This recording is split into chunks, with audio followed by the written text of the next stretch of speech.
Pronouns can be tricky to understand in the German language. Let us see if we can make it easier for you. We will also talk about some tricks to correctly pronounce the pronouns, and let's see if we can, of course, make it easier for you to understand when to use which preposition, which pronoun. So let's see. We have ich, du, es, sie, wir, ihr, sie, and sie. There is a reason why this S is small and this S is capital. Let's see what ich means. So ich stands for the English I, du is you, is he, es is it, sie is she. Then wir is, of course, I think you can guess this one. So it's we. Then you again have ihr, which also means you. And then you also have du, which also means you, right? So what is the difference between du and ihr? The difference is just there is only one difference. So let's look at the definition of do. Do means second person singular informal, right? So you are talking about you can use do to refer to a person with whom you are directly communicating, like second person. So you are the first person, right? So first person singular is ish. Second person singular, when you can be informal with this person, let's say your close colleagues, you are friends, then you have to use to. Then what about ia? This is also you, but here again second person plural, but this time also it is informal, but the difference is in the number of people you are referring to. So here it is singular, here it is plural. So that is the only difference. Some people say you can think of ia as the English you all, but we don't always say, right, you all when we are referring to more than one person. We sometimes just say you have to do this, right? Then what about small s, z, and capital S, Z? By the way, we don't say it like small s, z, capital S. You just say z and z, just like this z. Pronunciation is the same. But then this small s, z, it means they. Okay. Definition says third person plural. So you're talking about third person, like, you're talking about someone in third, in third party syntax, third party context. So, and you're talking about plural. So you can just think of they. Then what about this capital S, Z? This also means you, but I think you may have an idea what this you will mean, what this z will mean. So it means second person, singular or plural, but formal, right? For example, do and ia, they both were for informal scenarios. Now you have this capital SZ for formal scenarios, of course, for second person, but in informal scenario you had like different ones, like one for singular, one for plural, but when you are being formal there is only one. Okay, for singular as well as plural you have only z.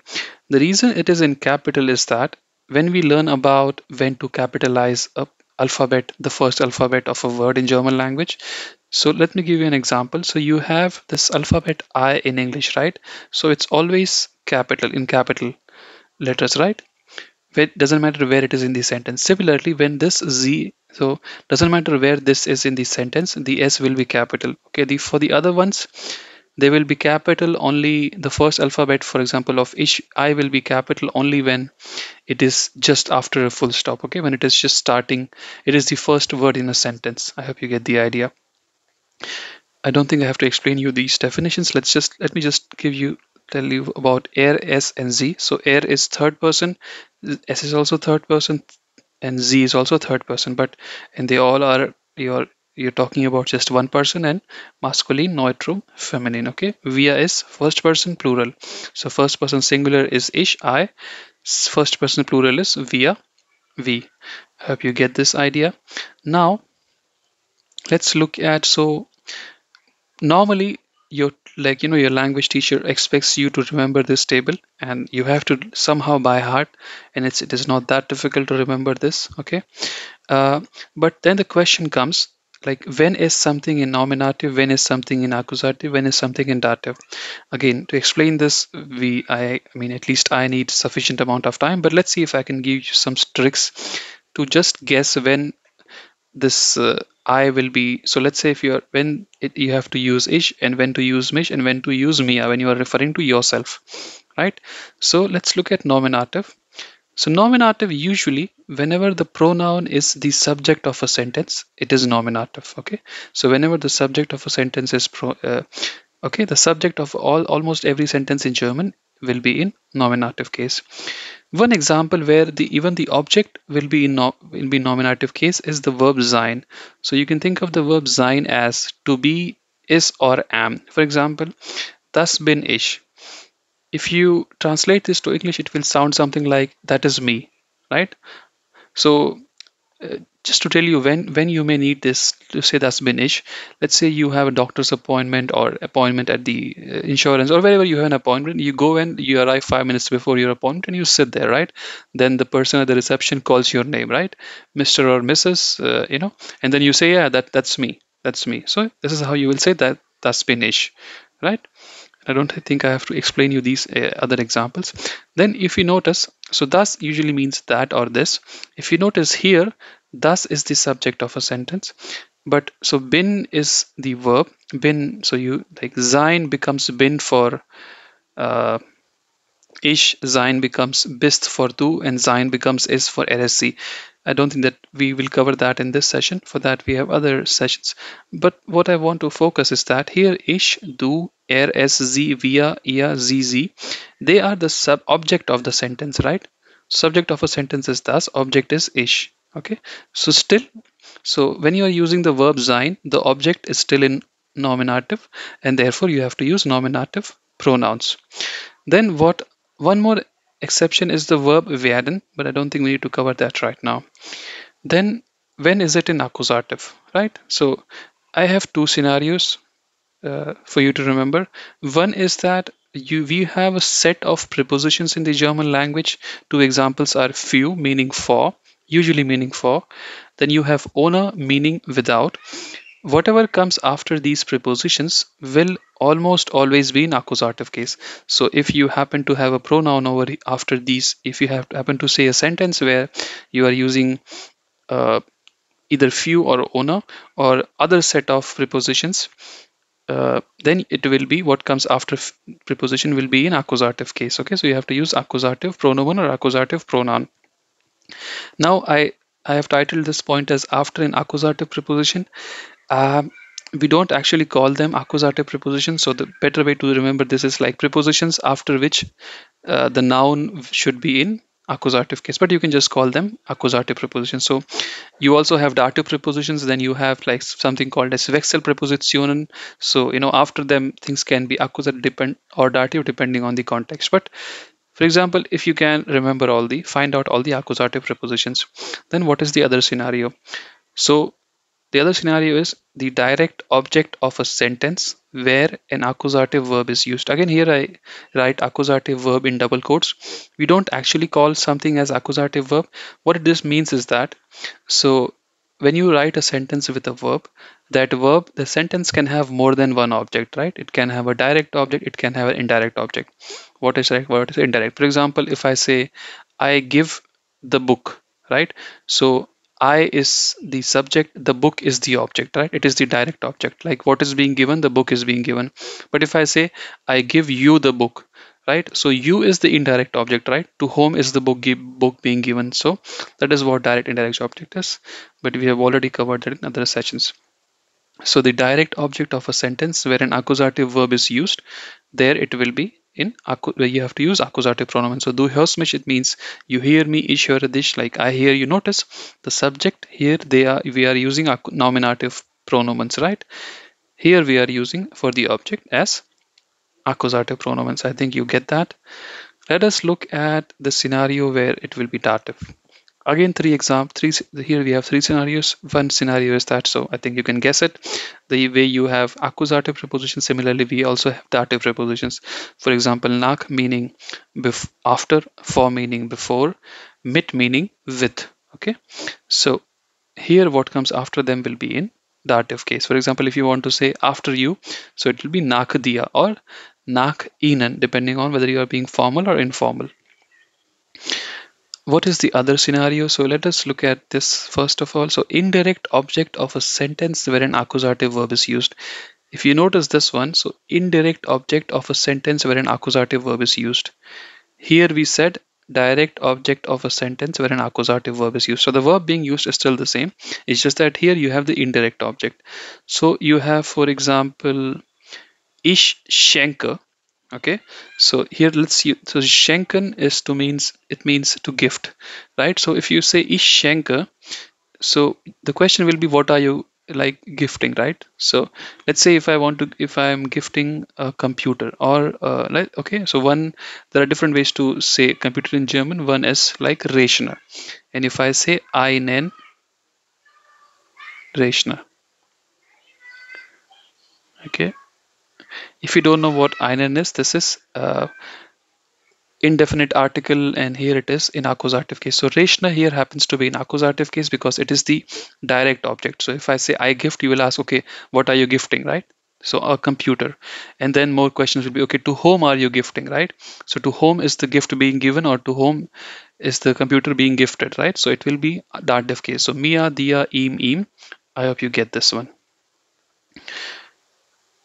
Think here there is a mistake. It should not be ihnen. It should be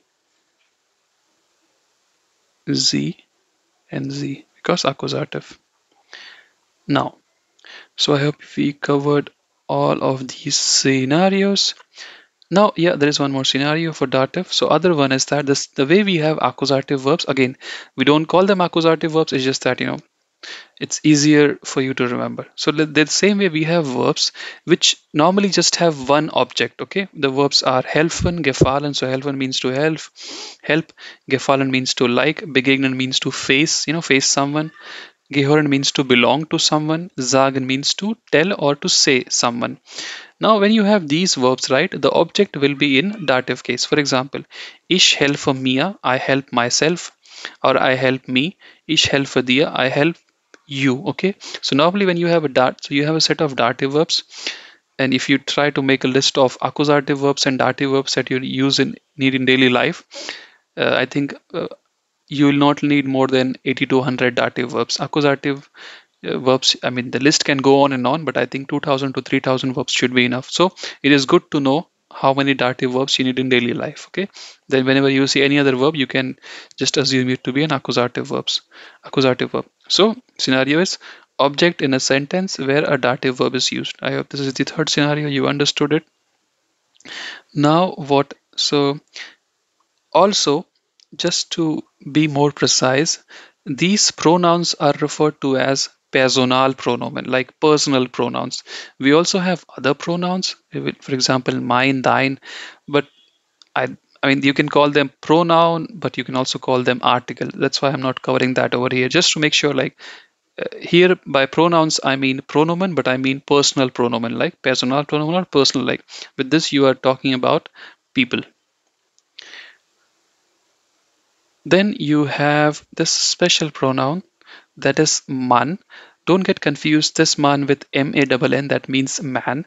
So this is man. You can when you can think of man as one, not the number one, but in English we say, right, one must not do that. One must wake up at 5 a.m. in the morning. One must do the homework. One must learn German.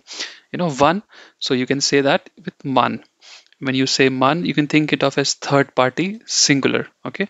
So man has no gender. So you can think of man as like belonging to this, air SC. All right. There is one more thing that I wanted to cover. Two more things actually. We'll come to pro tip in just in a minute. Let's talk about the pronunciation. So how do you pronounce ish, right? So you know how to say dish. Just say dish without D. So ish. How do you say do? You know how to say this, right? So now some people call it as the or the, right? So the or the, it's still fine. Just replace E with U. And how do you pronounce this one as do, right? So the without E with U will be do. How do you pronounce this one? ER. It's like air. To be more precise, when you are learning about when you go to higher levels, they will teach you that when R is at the end of a word, you don't pronounce it. Okay, you don't emphasize it. If you still want to say something, you just say it like eh.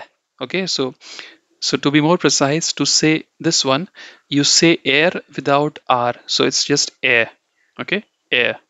Then what about ES? So it's the alpha. You can pronounce this. You can just say the English alphabet S. Okay, S. What about Z?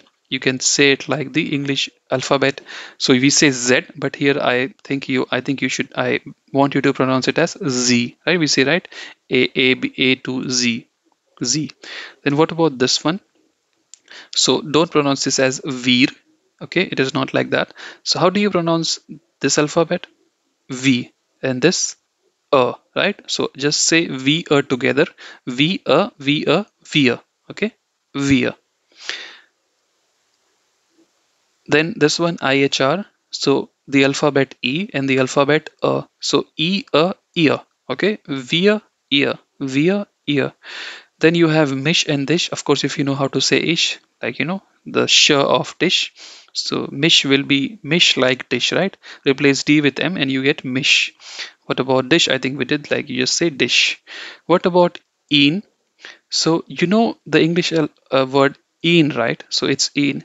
Just you have to either you can just when you say e, just the sound should be set for a little longer than usual. So it should be like in, or if you want some help, you can add the alphabet H in between, and it is like in. Okay. Then what about oish again? So ch. Whenever you see ch, there are so you can it is like either k of for example Mike, or sh of show. For example ch, here it will be like sh of show. And then what about eu? You should pronounce eu as, like, how do you say boy? Remove b, then it will be oi, right? Oi. So oi, sh, oish. Okay, oish.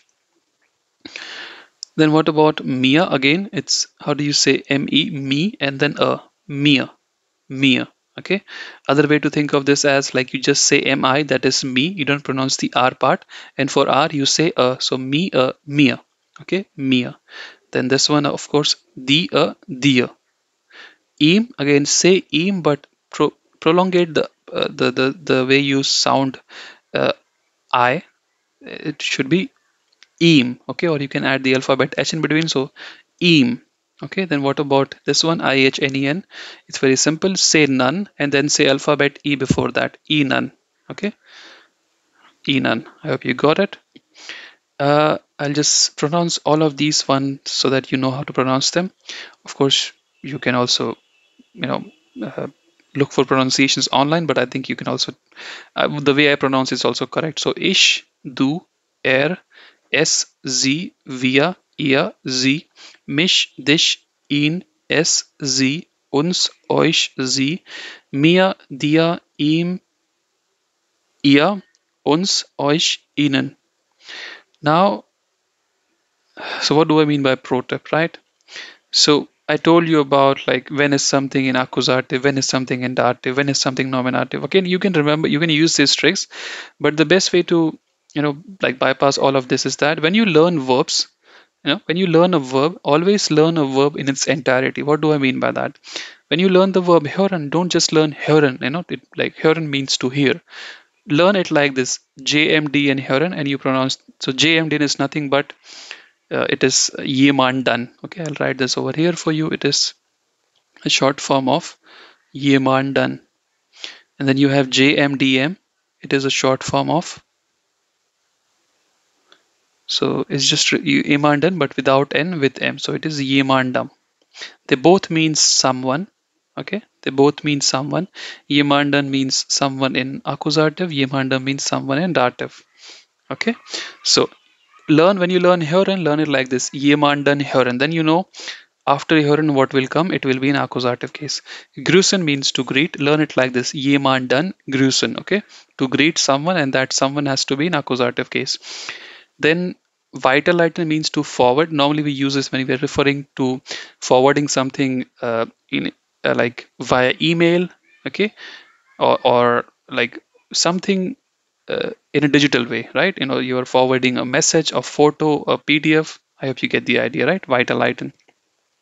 When you learn this, so you will learn etwas Akkusat. So this EW means etwas.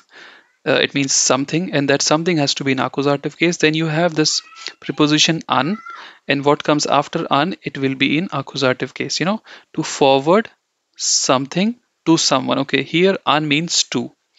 Then you have this verb geben means to give, and what is being given, it was that should be in accusative case, and to whom it is being given, that will be in dative case. So jemandem, so learn it like this: jemandem, it was accusative geben. The same applies to this one. Vorlesen means to read or to read aloud. So jemandem, it was accusative vorlesen. Then you have the verb warten, it means to wait, but then learn it like this: auf jemanden, or it was accusative warten, like to wait. So here auf will mean for, to wait for someone or something. Okay, so this is the color coding, but I don't think you need this right now. I just told you everything. If you have any questions, please ask. Otherwise, I thank you very much. I thank you guys very much for listening.